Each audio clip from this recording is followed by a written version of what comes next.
once again, it's pizza time. It's one of the best meals you can have.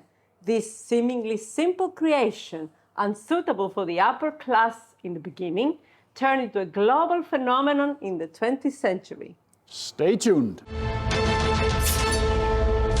Traditionally, you would cold ferment your dough overnight with only a pinch of yeast, but we're going to show you how to make a really good pizza dough in less than 2 hours. So actually, don't worry. If you decide the last minute to have a pizza, still you can have an incredible creation. Exactly. That's the trick here. I have 650 milliliter of lukewarm water and a teaspoon of sugar and 16 grams of dry yeast that we're going to stir in so we can let it proof, as you've seen us do so many times. No, but honestly, it's a pity. Do you throw away a dough if the yeast is dead? Because if it doesn't start bubbling, throw this away. This is mixed, we put that aside. And then I have here 1 kilo of type 00 wheat flour. And that's exactly the measurement you need here. 650 milliliter of water to 1 kilo, 65% hydration. And then I have 25 grams of sea salt, 2.5%. It sounds like a lot, but it isn't. It makes a really good crust on the dough and salty crust on the dough. Just gonna mix this in dry while we wait for the yeast. Bubbles and foam, yeast is alive and kicking, so time to mix this up into our flour. And I'm also adding 40 grams of extra virgin olive oil, and this is to get a better crust on the pizza in a short time dough. If you were cold fermenting, you wouldn't do this, then you would just leave it only with water, yeast, flour and salt. Now we mix this up with a simple spoon. I switched to a dough card just to scrape down the sides and just form it into a nice ball. Then we cover this up and let it rise till double in size. We're gonna make our pizzas wood-fired, and we're gonna use our pizza insert on our pellet grill because I didn't buy a wood-fired pizza oven yet. Forget about it, we don't fit anymore here. We fit perfectly, and I could fit a pizza oven. No. Anyway, I have emptied out all the grill grates, the heat deflectors and everything, so we have exposed the fire pot down here where the pellets they're burning. The pizza insert consists of 3 parts. The bottom part here with a pipe, as you can see, that fits directly into the fire pot. There we go. And you see it has holes here on the side where the smoke can come up into and over the pizza, so we get some nice smoke flavor.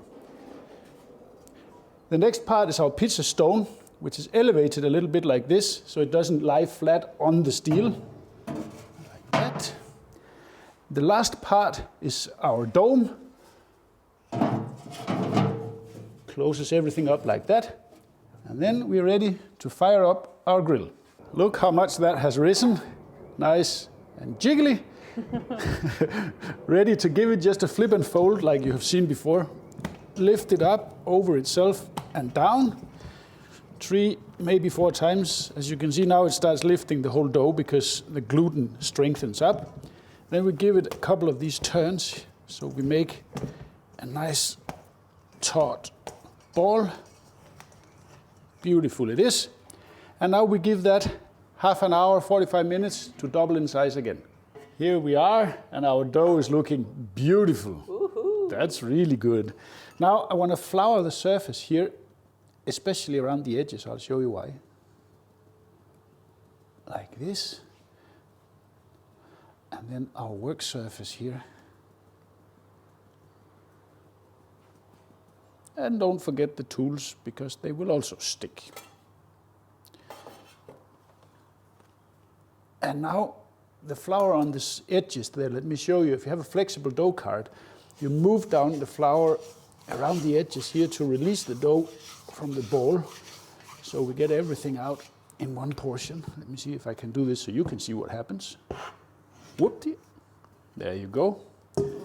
That looks good, huh? Yeah. Now let's flour the top, which was the bottom before. And then we're gonna split this. I think we're going for 6 large pizzas here. So we split it.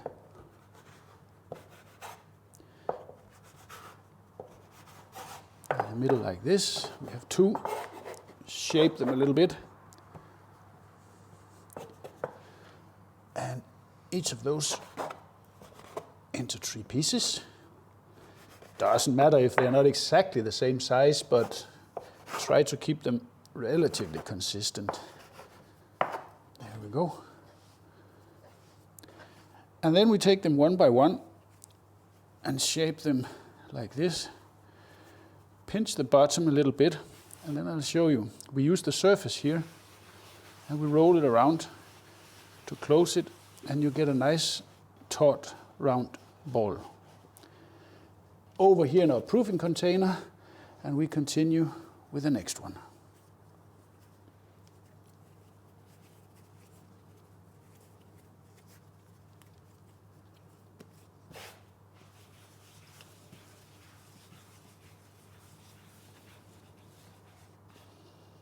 That looks good. Last one is done. And we're going to cover this up, and we're going to let them double in size about half an hour. Our pizza station is ready. It's going to be super delicious, I feel it. That's for sure. And our dough balls, they are big and nice. So let me get one out here. There we go. On our floured surface from before. And now we want to punch out the pizza in the start here from the middle to make sure that we keep the air in the crust on the edges. So we press it out slowly like this in the beginning.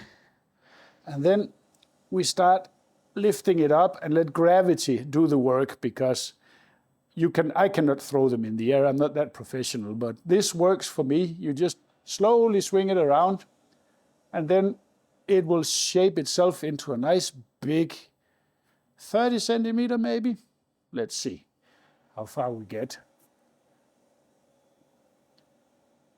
See how it stretches? And that's what you want, thin crust pizza. Doesn't get any better than that. That looks good. Let that rest for 2 seconds while I put some semolina on my pizza peel.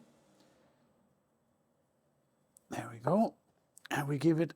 That is to slide easier later in the Yes, oven. so that it slides off the pizza peel. They are like round little ball bearings, those guys there, so they will help us a lot here. Let's shape that out nice and round. I want some good crust here, because that's the good part. And then we have some tomato sauce here, which is our smoked tomato sauce. You can see the link below how we made that. Exactly. It is 1/3 smoked tomato sauce and 2/3 crushed tomato, some basil and salt. Very, very simple. This is going to be a nice little pizza. Then we spread, this is Pecorino and Parmesan, which has been microplaned 50-50%. Just a little bit of that top here. That gives a nice saltiness and some good cheese flavor to our pizza, like this. Then I have some Italian salami here. I'm going to lay down some of these. It's a bit spicy, right? Yes, it's a little bit piquant, not much, but a little bit. A couple of green peppers, because I like that. This is my pizza. And a little bit of ham, just some shredded ham. This would be what in pizzerias is called what? A special? Yeah, I think special, it has a bit of everything. Exactly. That's nice. And some shredded, this is a Greek, what was this? Greek Gruyere or Greek Cheddar? Yeah, Gruyere. Which soft and not very spicy. Exactly. So we get some of that nice cheesiness on top. And then straight in to our smoker. Let me go on the other side here, so you can see. And right now the stone is running at around 350 degrees Celsius, so that should be good. In with that. And now we give it a minute on that side. Let's see how we're doing.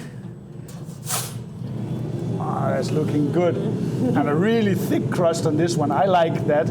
If you want a thinner crust at the sides, you can make it even bigger in diameter, but I like to have a lot of crust. And not even a minute more, and we have a perfect looking pizza with a thick crust that I like. Nice. Let's get that onto the board and just leave it for a minute or two before we cut into it. Now it's time for your favorite one. Well, it's a kind of his-her situation. One pizza for me, one for you. Absolutely. So, obviously, we do the same here. We press it out. I think I'm going to make this a little bit larger this time. But what do you want on this? I'll let you know in good time. Okay. I'll keep the suspense then. Yes, exactly. Just make maybe the diameter bigger. Yeah, I will. I will make a thinner crust on the outside on this one and make it a bit bigger. As I mentioned before, I like the big crust there, but let's make this into a bigger diameter.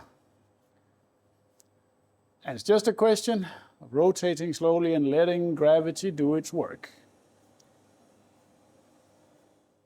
I think that's looking good. Doesn't that look better to you? In terms of diameter, you want it bigger? No, I think it's fine. I think that matches. So of course you want tomato sauce on the bottom. Obviously. That's a given, okay? And then what do you want? Cheese? A little bit more tomato. Yeah, Okay. a little bit more, I like it. You get a little bit more tomato. Okay, add the cheeses. Parmesan That's Pecorino? the spicy one. Okay, put less of that Okay. than yours. Okay. Okay. Okay, now put of the other one that's milder. The Greek one, yeah. Yeah. You want to bake it like this and then put prosciutto? Yeah, exactly. Yeah, I knew exactly where you were going. You figure out my cunning plan. Yeah. So let's get this in the oven. Give it a minute. Let's give it a turn. Yeah. That's going really nice. Let's see how we're doing. That looks. That is definitely done. Look at that. Ooh. If that isn't beautiful, I don't know what is. Now put some fresh prosciutto di Parma. Fresh prosciutto on top here. Sprinkle around. Yeah. I am. I'm not being stingy. I'm never stingy. It's not in my nature. But I want to lie them flat so that they are. Yeah, but it shouldn't lie flat. That's exactly because they will get too warm. Just throw them around. Okay. Yeah, like that. Something like that. Yep.